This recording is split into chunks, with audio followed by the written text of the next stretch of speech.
जय गुरु जी, शुकराना गुरु जी, अनंतम शुकराना। वाहिगुरु जी का खालसा, वाहिगुरु जी की फतेह। संगत जी, गुरु जी ने अपने जन्मदिन 7 जुलाई से 2020 शिव पुराण स्टार्ट करवाई थी और शिव पुराण की सेवा अब जाकर समाप्त हुई और फिर शिव विवाह संपन्न कराया बहुत सुंदर तरीके से।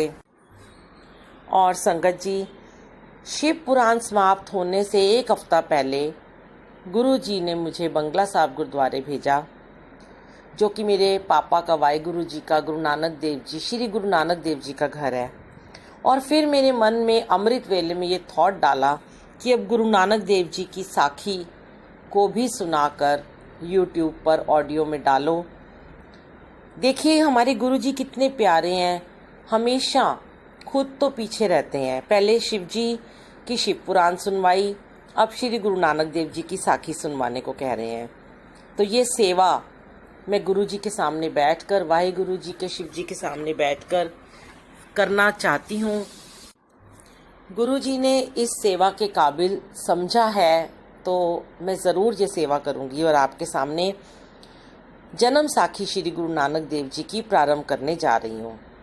जैसे भी होगा कोशिश करूँगी कि गुरु नानक देव जी के जन्म दिवस तक, उनके प्रकाश पुरब 30 नवंबर तक इसे समाप्त करूँ, और नहीं कर पाई तो फिर न्यू ईयर पे इसका भोग डालूँगी। साखी श्री गुरु नानक देव जी। ओम नमो शिवाय, शिव जी सदा सहाय। ओम नमो शिवाय, गुरु जी सदा सहाय। जय गुरु जी, वाहिगुरु जी। ओम नमो शिवाय। शुकराना गुरु जी, सच्चे पातशाह जी का लख लख शुकराना। एक ओंकार सतनाम करता पुरख निर्भव निर्वैर अकाल मूरत अजूनी सैभं गुर प्रसाद। जब आद सच जुगाद सच है भी सच, नानक होसी भी सच। प्यारी साध संगत जी, मैं एक बात और कहना चाहती हूँ आप जी से कि जब भी आप ये साखी सुने तो आप कृपया करके अपना सर जरूर ढक लें। अथ जन्म साखी श्री गुरु नानक देव जी की प्रारंभ। श्री वाहिगुरु जी सहायता करें। संवत 1567 विक्रमी वैशाख शुक्ल पक्ष की पंचमी को पैड़े मोखे सुल्तानपुर के क्षत्रिय ने पुस्तक लिखी। एक दिन श्री गुरु अंगद देव जी खडूर नगर में बैठे थे और श्री गुरु नानक जी महाराज के प्रेम का वियोग होने से गुरु महाराज के ध्यान में निमग्न थे।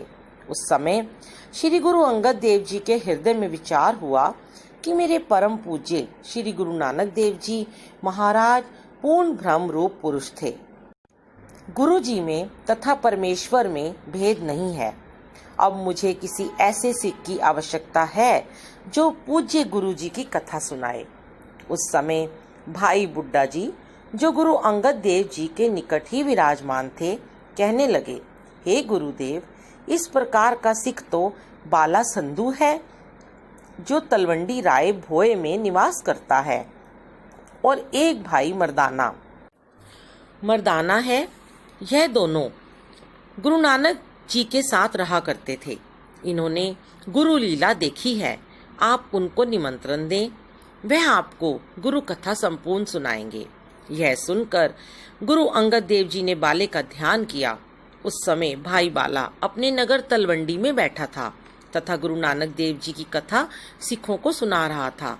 अचानक बाले ने उन श्रोताओं से पूछा कि हे गुरु जी के प्यारे सिखों, गुरु जी तो बैकुंठ लोक को पधार गए हैं, तो अपनी गद्दी पर किस को नियत कर गए हैं? तब एक प्रेमी ने कहा कि मैंने सुना है कि गुरु जी अपने स्थान पर एक अंगद नाम के तिहण क्षत्रिय को, जो फेरू जी का सुपुत्र है, नियत कर गए हैं। जब भाई बाला ने ये सुना तो हृदय में गुरु जी के उत्तराधिकारी गुरु अंगद जी के दर्शनों की लालसा उत्पन्न हुई तथा भाई बाला खडूर की ओर रवाना हुआ तथा श्रद्धा पूर्वक भेंट लेकर गुरु दर्शनों को चल दिया। गुरु अंगद देव जी एकांतवास कर रहे थे।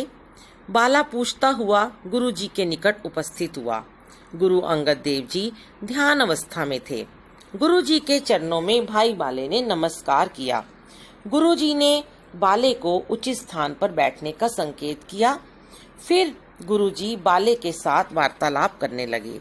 गुरु जी बोले, हे सज्जन, आप कहाँ से आ रहे हो और अपने आने का कारण तथा अपना पूर्ण परिचय दो। बाला कहने लगा, हे गुरुदेव, मैं जाति का जाट हूँ। मेरा गोत्र संधू है और राय भोए तलवंडी का रहने वाला हूँ। मेरा नाम बाला है तथा आपके दर्शनों को उपस्थित हुआ हूँ। उत्तर में गुरु जी ने कहा कि आपका गुरु कौन है? नेत्रों में प्रेम आंसू भर कर बाले ने कहा कि मेरे पूज्य गुरुदेव श्री कालू बेदी जी के सुपुत्र श्रद्धास्पद गुरु नानक देव जी महाराज हैं। अंगद जी ने प्रश्न किया, हे बाला, आपने गुरु नानक देव जी का दर्शन तो किया ही होगा। तब बाले ने कहा, हे महाराज, गुरु नानक देव जी मुझसे 3 वर्ष आयु में बड़े थे। मैं गुरु जी के ही पवित्र चरणों में रहा हूँ। देशांतरों का भ्रमण भी मैंने गुरुदेव के साथ ही किया है। गुरु जी ने अनेक प्राणियों का उद्धार किया है। गुरु जी के साथ रहते हुए भी हम उनको पूर्णतः पहचान नहीं सके। केवल देश देशांतरों का भ्रमण ही हमारा ध्येय रहा। ये सुनकर गुरु अंगद जी के हृदय में वैराग्य छूट गया तथा नेत्रों से जलधारा बहने लगी। कुछ काल निस्तब्धता रहने के पश्चात रात्रि हो गई। भाई बाला आज्ञा लेकर निवास करने लगा। दूसरे दिन गुरुजी ने भाई बाले को बुलाकर अपने कंठ से लगाकर प्यार सहित बैठाकर पूछा, हे बाला, आपको ये तो ध्यान होगा कि गुरु नानक देव जी का जन्म किस दिन हुआ था?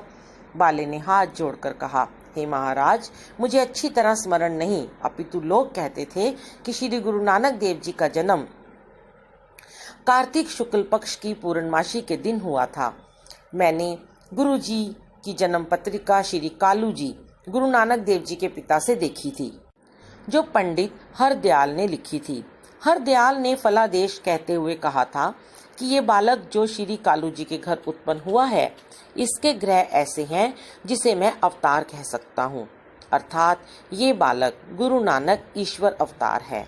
यह सुनकर गुरु अंगद जी ने कहा, हे बाला, ये जन्म पत्री क्या हमें प्राप्त हो सकती है? तब बाले ने कहा कि यदि उस जन्म पत्री की देखभाल की जाए तो आशा है कि मिल ही जाएगी।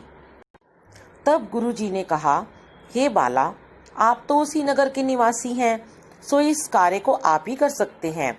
बाले ने कहा, हे गुरुदेव, कालू बेदी तो स्वर्ग सिधार चुके हैं। उसका भाई जिसका नाम लालू जी है, उससे पता चल सकता है।